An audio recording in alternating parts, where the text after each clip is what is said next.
ಸಾಕು, ತುಂಬಾ ಸಮಯ ವ್ಯರ್ಥ ಮಾಡಿದ್ದಾಯ್ತು.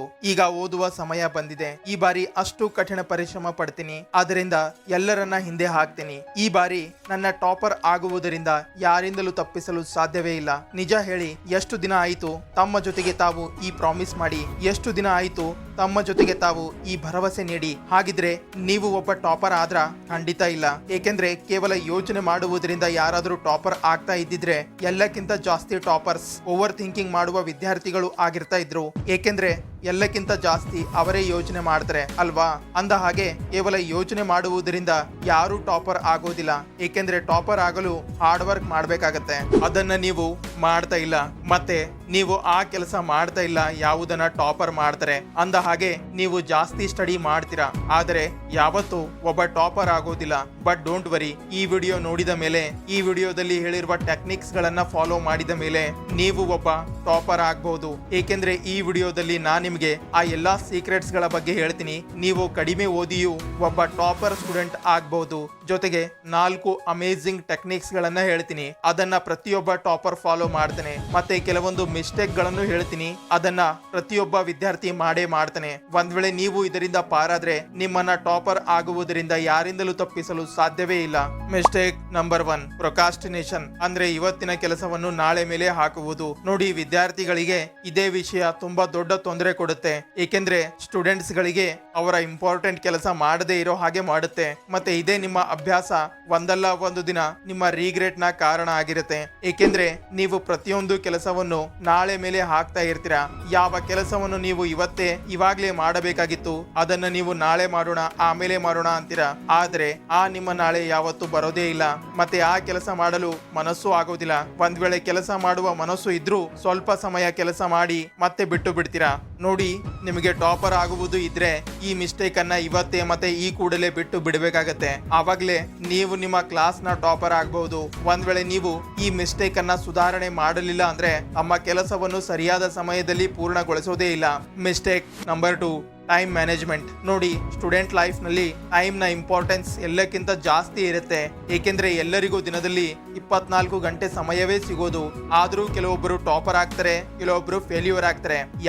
ಯಾಕಂದ್ರೆ ಎಲ್ಲಿವರೆಗೆ ನೀವು ನಿಮ್ಮ ಟೈಮ್ ಅನ್ನ ಮ್ಯಾನೇಜ್ ಮಾಡೋದಿಲ್ಲ ಅಲ್ಲಿವರೆಗೆ ನಿಮ್ಗೆ ಓದಲು ಪ್ರಾಪರ್ ಟೈಮ್ ಸಿಗೋದಿಲ್ಲ. ಅದಕ್ಕೆ ನೀವು ಈ ಮಿಸ್ಟೇಕ್ ಅನ್ನ ಸರಿಪಡಿಸಬೇಕು. ಟೈಮ್ ಮ್ಯಾನೇಜ್ಮೆಂಟ್ ಸ್ಕಿಲ್ಸ್ ಅನ್ನ ಕಲಿಯಬೇಕಾಗತ್ತೆ. ಏಕೆಂದ್ರೆ ಆವಾಗ್ಲೇ ನೀವು ಲೈಫ್ ನಲ್ಲಿ ಮುಂದೆ ಹೋಗೋದಕ್ಕೆ ಸಾಧ್ಯ ಆಗೋದು. ನೋಡಿ, ಯಾವಾಗ ನೀವು ಟೈಮ್ ಅನ್ನ ಸರಿಯಾಗಿ ಮ್ಯಾನೇಜ್ ಮಾಡುವುದು ಕಲಿತೀರಾ, ಆಗ ಪ್ರತಿಯೊಂದು ವಿಷಯಕ್ಕಾಗಿ ನಿಮ್ಮ ಹತ್ತಿರ ಸಮಯ ಇರುತ್ತೆ.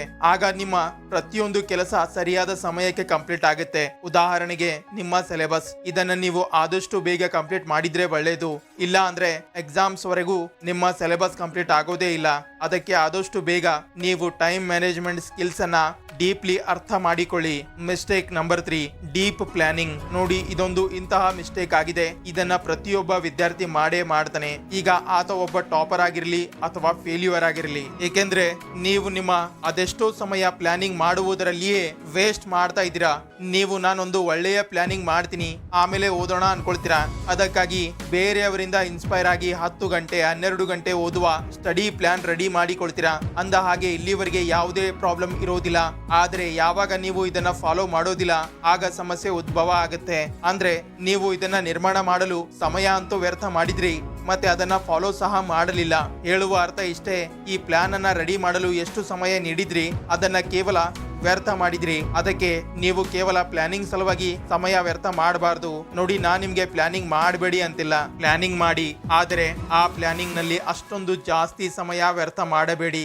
ಅಂದ್ರೆ ನಿಮ್ಮ ಅತ್ಯಧಿಕ ಸಮಯ ಪ್ಲಾನಿಂಗ್ ಮಾಡಲು ವ್ಯರ್ಥ ಮಾಡಬಾರದು. ಅಂದ ಹಾಗೆ ಈ ತಪ್ಪನ್ನ ಟಾಪರ್ ಸಹ ಮಾಡ್ತಾರೆ. ಆದರೆ ನೀವು ಈ ತಪ್ಪನ್ನ ಮಾಡದಿದ್ದಿದ್ರೆ ಒಳ್ಳೇದು. ಹಾಗಿದ್ರೆ ಇದಾಗಿತ್ತು ಆ 3 ಮಿಸ್ಟೇಕ್ಸ್. ಇದನ್ನ ಪ್ರತಿಯೊಬ್ರು ಮಾಡ್ತಾರೆ. ಹಾಗಿದ್ರೆ ಈಗ ತಿಳಿಯೋಣ ಆ 4 ಇಂಪಾರ್ಟೆಂಟ್ ಸ್ಟೆಪ್ ಗಳ ಬಗ್ಗೆ. Step number 1, active reading. ನೋಡಿ, ಓದುವುದನ್ನ ನಾವು 2 ರೀತಿಯಲ್ಲಿ ಮಾಡುತ್ತೇವೆ. ಒಂದು ಆಕ್ಟಿವ್ ರೀಡಿಂಗ್, 2 ಪ್ಯಾಸಿವ್ ರೀಡಿಂಗ್. ನೋಡಿ, ಪ್ಯಾಸಿವ್ ರೀಡಿಂಗ್ ಅಂದ್ರೆ ಯಾವುದೇ ಒಂದು ಟಾಪಿಕ್ ಅಥವಾ ಚಾಪ್ಟರ್ ಅನ್ನ ಮೇಲಿನಿಂದ ಓದುವುದು. ಮತ್ತೆ ಈ ಮೆಥಡ್ ಅನ್ನ ನಾವು ಆಗ ಉಪಯೋಗ ಮಾಡುತ್ತೇವೆ ಯಾವಾಗ ನಮ್ಮ ಹತ್ತಿರ ಸಮಯ ಕಡಿಮೆ ಇರುತ್ತೆ, ಮತ್ತೆ ಕಡಿಮೆ ಸಮಯದಲ್ಲಿ ನಮಗೆ ನಮ್ಮ ಸಿಲೆಬಸ್ ಕಂಪ್ಲೀಟ್ ಮಾಡುವುದು ಇದ್ದಾಗ. ಆದರೆ ಈಗ ನಮ್ಮ ಹತ್ತಿರ ಸಮಯದ ಕೊರತೆ ಇಲ್ವೇ ಇಲ್ಲ. ಈಗ ನಮ್ಮ ಹತ್ತಿರ ಓದಲು ಮತ್ತೆ ಸಿಲೆಬಸ್ ಕಂಪ್ಲೀಟ್ ಮಾಡಲು ತುಂಬಾ ಸಮಯ ಇದೆ. ಅದಕ್ಕೆ ನಾವು ಈ ಪ್ಯಾಸಿವ್ ರೀಡಿಂಗ್ ಮೆಥಡ್ ಅನ್ನ ಉಪಯೋಗ ಮಾಡಬಾರದು. ಏಕೆಂದ್ರೆ ಇದರಿಂದ ನಾವು ಯಾವುದೇ ಒಂದು ಟಾಪಿಕ್ ಅನ್ನ ಡೀಪ್ಲಿ ಅರ್ಥ ಮಾಡಿಕೊಳ್ಳೋದೇ ಇಲ್ಲ. ಅದಕ್ಕೆ ನಾವು ಉಪಯೋಗ ಮಾಡಬೇಕು ಆಕ್ಟಿವ್ ರೀಡಿಂಗ್ ಮೆಥಡ್ ಅನ್ನ. ನೋಡಿ, ಆಕ್ಟಿವ್ ರೀಡಿಂಗ್ ಮೆಥಡ್ ಅಂದ್ರೆ ಯಾವುದೇ ಒಂದು ಟಾಪಿಕ್ ಅಥವಾ ಚಾಪ್ಟರ್ ಅನ್ನ ಈ ತರ ಓದ್ಬೇಕು. ಅದರಲ್ಲಿ ಯಾವುದೇ ಒಂದು ವಿಷಯ ಬಾಕಿ ಉಳಿದಿರಬಾರದು. ಏಕೆಂದ್ರೆ ಕೆಲವೊಮ್ಮೆ ನಾವು ಈ ಟಾಪಿಕ್ ಸ್ವಲ್ಪ ಹಾರ್ಡ್ ಇದೆ, ಇದನ್ನ ಆಮೇಲೆ ಓದಿದ್ರೆ ಆಯ್ತು ಎಂದು ಬಿಟ್ಟು ಬಿಡ್ತೇವೆ. ಇದೇ ಕಾರಣದಿಂದ ಆ ಟಾಪಿಕ್ ನಮ್ಮಿಂದ ಮಿಸ್ ಆಗತ್ತೆ. ಅದನ್ನು ನಾವು ಓದೋದೇ ಇಲ್ಲ. ಮತ್ತೆ ಯಾವಾಗ ಎಕ್ಸಾಮ್ ಸಮೀಪ ಬಂದಿರುತ್ತೆ ಆಗ ಆ ಟಾಪಿಕ್ಸ್ ಅನ್ನ ಕವರ್ ಮಾಡುವುದು ನಮಗೆ ತುಂಬಾ ಕಷ್ಟ ಆಗುತ್ತೆ. ಅಂದ ಹಾಗೆ ನಿಮ್ಮ ಜೊತೆಗೂ ಈ ತರ ಆಗಿರ್ಬೋದು. ಯಾವುದೇ ಒಂದು ಟಾಪಿಕ್ ಅನ್ನ ಆಮೇಲೆ ಓದೋಣ ಎಂದು ಬಿಟ್ಟು ಬಿಡ್ತೀರಾ, ಮತ್ತೆ ಅದು ಎಕ್ಸಾಮ್ಸ್ ಬರೋವರೆಗೂ ಕಂಪ್ಲೀಟ್ ಆಗೋದೇ ಇಲ್ಲ. ಇದೇ ಸಮಸ್ಯೆಯಿಂದ ಪಾರಾಗಲು ನಾವು ಆಕ್ಟಿವ್ ರೀಡಿಂಗ್ ಮೆಥಡ್ ಅನ್ನ ಉಪಯೋಗ ಮಾಡಬೇಕು. ಏಕೆಂದ್ರೆ ನಮ್ಮ ಯಾವುದೇ ಟಾಪಿಕ್ ಪೆಂಡಿಂಗ್ ಉಳಿಯದೇ ಇರಲು. Step number 2, study by making notes. ಅಂದ್ರೆ ನೋಟ್ಸ್ ಮಾಡಿ ಓದುವುದು ಪ್ರಾರಂಭ ಮಾಡಿ. ಇದನ್ನು ನಾವು ಚಿಕ್ಕವರು ಇದ್ದಾಗಿನಿಂದ ಕೇಳ್ತಾ ಬಂದಿದ್ದೇವೆ, ಟೀಚರ್ ನಿಂದ, ಪೇರೆಂಟ್ಸ್ ನಿಂದ ಮತ್ತೆ ಟಾಪರ್ಸ್ ನಿಂದ. ಆದ್ರೆ ನಾನ್ ನಿಮಗೆ ಇದರ ಹಿಂದಿನ ಸೈನ್ಸ್ ಅನ್ನ ಹೇಳ್ತೀನಿ. ಪ್ರತಿಯೊಬ್ರು ಯಾಕೆ ನೋಟ್ಸ್ ರೆಡಿ ಮಾಡಿಕೊಂಡು ಓದಿ ಅಂತಾರೆ ಅಂದ್ರೆ ಇದರ ಸೀಕ್ರೆಟ್ ಅಡಗಿದೆ ನಮ್ಮ ಮೆಮೊರಿನಲ್ಲಿ. ನೋಡಿ, ನಾವು ಎಷ್ಟು ಜಾಸ್ತಿ ನಮ್ಮ ಸೆನ್ಸಸ್ ಅನ್ನ ಉಪಯೋಗ ಮಾಡಿ ಸ್ಟಡಿ ಮಾಡುತ್ತೇವೆ ಅದು ಅಷ್ಟೇ ಚೆನ್ನಾಗಿ ಮತ್ತೆ ಜಾಸ್ತಿ ಸಮಯದವರೆಗೆ ನೆನಪಿನಲ್ಲಿ ಇರುತ್ತೆ. ಹಾಗೂ ಯಾವಾಗ ನಾವು ನೋಟ್ಸ್ ರೆಡಿ ಮಾಡಿಕೊಂಡು ಸ್ಟಡಿ ಮಾಡುತ್ತೇವೆ ಆಗ ನಮ್ಮ ಅತ್ಯಧಿಕ ಸೆನ್ಸಸ್ಗಳು ಕೆಲಸ ಮಾಡ್ತಾ ಇರುತ್ತೆ. ಏಕೆಂದ್ರೆ ನಾವು ಕಣ್ಣಿನಿಂದ ಆ ಟಾಪಿಕ್ಸ್ ಅನ್ನ ನೋಡುತ್ತೇವೆ, ಮಿದುಳಿನಿಂದ ಓದುತ್ತೇವೆ ಮತ್ತೆ ಕೈನಿಂದ ಬರೆದು ನೋಟ್ಸ್ ರೆಡಿ ಮಾಡಿಕೊಳ್ಳುತ್ತೇವೆ. ಇದರಿಂದ ಈ ಇನ್ಫಾರ್ಮೇಶನ್ ನಮ್ಮ ಲಾಂಗ್ ಟರ್ಮ್ ಮೆಮೊರಿ ಒಳಗೆ ಸ್ಟೋರ್ ಆಗುತ್ತೆ. ಅದು ನಮ್ಮ ಮೈಂಡ್ ನಿಂದ ಅಷ್ಟು ಬೇಗ ಮರೆತು ಹೋಗೋದಿಲ್ಲ. ಮತ್ತೆ ನೋಟ್ಸ್ ರೆಡಿ ಮಾಡಿಕೊಂಡು ಓದುವುದರಿಂದ ಇನ್ನೊಂದು ದೊಡ್ಡ ಲಾಭ ಆಗುತ್ತೆ, ಅದುವೇ ಸೂಪರ್ ಫಾಸ್ಟ್ ರಿವಿಷನ್. ಏಕೆಂದ್ರೆ ಎಕ್ಸಾಮ್ಸ್ ನ ಕೊನೆಯಲ್ಲಿ ನಿಮ್ಮ ಹತ್ತಿರ ಲಿಮಿಟೆಡ್ ಟೈಮ್ ಉಳಿದಿರುತ್ತೆ. ಆಗ ನೀವು ದೊಡ್ಡ ದೊಡ್ಡ ಪುಸ್ತಕ ಓದೋದಿಲ್ಲ.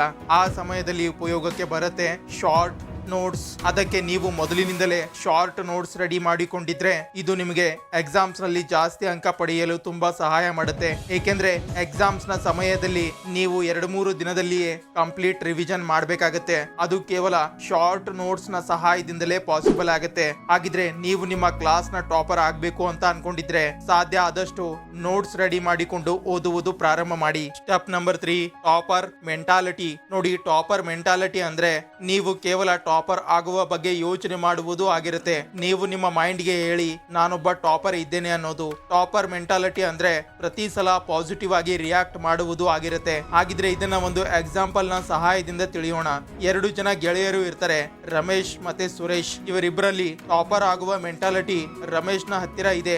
ಆದ್ರೆ ಇವರಿಬ್ರು ಇಂಟೆಲಿಜೆಂಟ್ ಸ್ಟೂಡೆಂಟ್ ಆಗಿದ್ದಾರೆ. ಮತ್ತೆ ಇವರಿಬ್ರು ಒಂದು ದಿನ ಜಾತ್ರೆ ನೋಡಲು ಹೋಗ್ತಾರೆ ಹಾಗೂ ಸಂಜೆ 4 ಗಂಟೆಗೆ ವಾಪಸ್ ಮನೆಗೆ ಬರ್ತಾರೆ. ಪೂರ್ತಿ ದಿನ ವ್ಯರ್ಥ ಆಯ್ತು ಅಂತ ಅನ್ಕೊಳ್ತಾರೆ.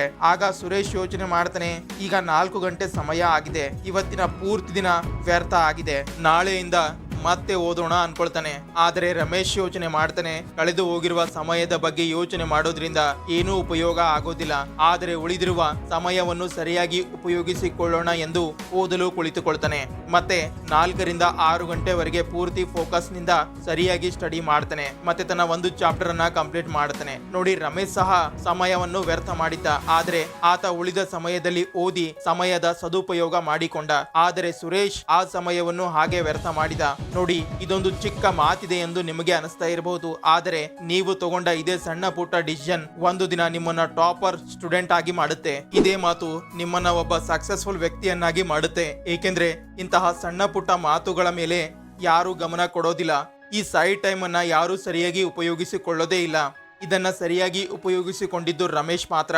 ಮತ್ತೆ ಇದೇ ಆಗಿರುತ್ತೆ ಒಂದು ಟಾಪರ್ ಲೆವೆಲ್ನ ಮೆಂಟಾಲಿಟಿ. ಅದಕ್ಕೆ ಇದನ್ನ ತನ್ನಲ್ಲಿ ಡೆವಲಪ್ ಮಾಡಿಕೊಳ್ಳಿ, ಏಕೆಂದ್ರೆ ಇದು ತುಂಬಾ ಇಂಪಾರ್ಟೆಂಟ್ ಆಗಿದೆ. ಸಮಯವನ್ನು ಸರಿಯಾಗಿ ಉಪಯೋಗಿಸಿಕೊಳ್ಳಲು step number 4, use your golden hours. ನೋಡಿ, ಪೂರ್ತಿ ದಿನದಲ್ಲಿ ನಿಮ್ಮ ಹತ್ತಿರ ಇಂತಹ ಸಮಯ ಇದ್ದೇ ಇರುತ್ತೆ. ಆಗ ನೀವು ತುಂಬಾ ಜಾಸ್ತಿ ಪ್ರೊಡಕ್ಟಿವ್ ಆಗಿರ್ತೀರಾ. ಆಗ ನೀವು ಯಾವುದೇ ಒಂದು ಕೆಲಸವನ್ನು ಪೂರ್ತಿ ಫೋಕಸ್ ನಿಂದ ಈಸಿಲಿ ಕಂಪ್ಲೀಟ್ ಮಾಡಿರ್ತೀರಾ. ಅದಕ್ಕೆ ಎಲ್ಲಕ್ಕಿಂತ ಮೊದಲು ನೀವು ನಿಮ್ಮ ಗೋಲ್ಡನ್ ಅವರ್ಸ್ ನ ಬಗ್ಗೆ ಮಾಹಿತಿ ಕಲೆ ಹಾಕಬೇಕು. ಅಂದ್ರೆ ನೀವು ಪೂರ್ತಿ ದಿನದಲ್ಲಿ ಜಾಸ್ತಿ ಆಕ್ಟಿವ್ ಆಗಿ ಯಾವಾಗ ಇರ್ತೀರಾ ಮತ್ತೆ ತಮ್ಮ ಹೈಯೆಸ್ಟ್ ಪೊಟೆನ್ಶಿಯಲ್ ನಲ್ಲಿ ಯಾವಾಗ ಇರ್ತೀರಾ. ಆಗ ನೀವು ಪೂರ್ತಿ ಕನ್ಸಿಸ್ಟೆನ್ಸಿಯಿಂದ ಮತ್ತೆ ಪೂರ್ತಿ ಫೋಕಸ್ ನಿಂದ ಆ ಗೋಲ್ಡನ್ ಅವರ್ಸ್ ನಲ್ಲಿ ಸ್ಟಡಿ ಮಾಡಬೇಕು. ನೋಡಿ, ಈ ಸಮಯದಲ್ಲಿ ನೀವು ನಿಮ್ಮ ಹಾರ್ಡ್ ಸಬ್ಜೆಕ್ಟ್ ಅಥವಾ ನಿಮಗೆ ಕಠಿಣ ಅನಿಸುವ ವಿಷಯವನ್ನು ಓದಬೇಕು. ಏಕೆಂದ್ರೆ ಈ ಸಮಯವನ್ನು ಸರಿಯಾಗಿ ಉಪಯೋಗಿಸಿಕೊಂಡ್ರೆ ನೀವು ಈ ಹಾರ್ಡ್ ಸಬ್ಜೆಕ್ಟ್ ಮೇಲೂ ಹಿಡಿತ ಸಾಧಿಸಬಹುದು. ಏಕೆಂದ್ರೆ ಈ ಸಮಯದಲ್ಲಿ ನಿಮ್ಮ ಪ್ರೊಡಕ್ಟಿವಿಟಿ ಟಾಪ್ ಲೆವೆಲ್ ನಲ್ಲಿ ಇರುತ್ತೆ. ಮತ್ತೆ ಅದರ ಬೆನಿಫಿಟ್ ನಿಮಗೆ ಎಕ್ಸಾಮ್ಸ್ ನ ಸಮಯದಲ್ಲಿ ಸಿಗುತ್ತೆ. ಒಂದ್ ವೇಳೆ ನೀವು ಪ್ರತಿದಿನ 2 ಗಂಟೆ ಈ ಗೋಲ್ಡನ್ ಅವರ್ಸ್ ನಲ್ಲಿ ಸ್ಟಡಿ ಮಾಡಿದಿದ್ರೆ ಇದೇ 2 ಗಂಟೆಯ ಸ್ಟಡಿ 4 ಗಂಟೆಯ ಸ್ಟಡಿಯ ಸಮಾನವಾಗಿರುತ್ತೆ. ಅದಕ್ಕೆ ನೀವು ನಿಮ್ಮ ಗೋಲ್ಡನ್ ಅವರ್ಸ್ ಅನ್ನ ಸರಿಯಾಗಿ ಉಪಯೋಗಿಸಿಕೊಳ್ಳಲೇಬೇಕು. ಏಕೆಂದ್ರೆ ನಿಮ್ಗೆ ಕಡಿಮೆ ಸಮಯದಲ್ಲಿ ಬೆಸ್ಟ್ ರಿಸಲ್ಟ್ ಸಿಗಲು. ಹಾಗಿದ್ರೆ ಇದಾಗಿತ್ತು 4 ಇಂಪಾರ್ಟೆಂಟ್ ಸ್ಟಡಿ ಟೆಕ್ನಿಕ್ಸ್. ಹಾಗಿದ್ರೆ ಈ ವಿಡಿಯೋ ಇಲ್ಲಿಗೆ ಮುಕ್ತಾಯ ಆಗುತ್ತೆ. ಈ ವಿಡಿಯೋ ಬಗ್ಗೆ ನಿಮ್ಮ ಅನಿಸಿಕೆ ಏನಿದ್ರು ಕಮೆಂಟ್ಸ್ ಮೂಲಕ ತಿಳಿಸಿ. ಹಂಗೆ ಚಾನಲ್ ಅನ್ನ ಸಬ್ಸ್ಕ್ರೈಬ್ ಮಾಡಿ, ಇನ್ಸ್ಟಾ ಪೇಜ್ ಅನ್ನು ಫಾಲೋ ಮಾಡಿ. ಬಾಯ್ ಬಾಯ್.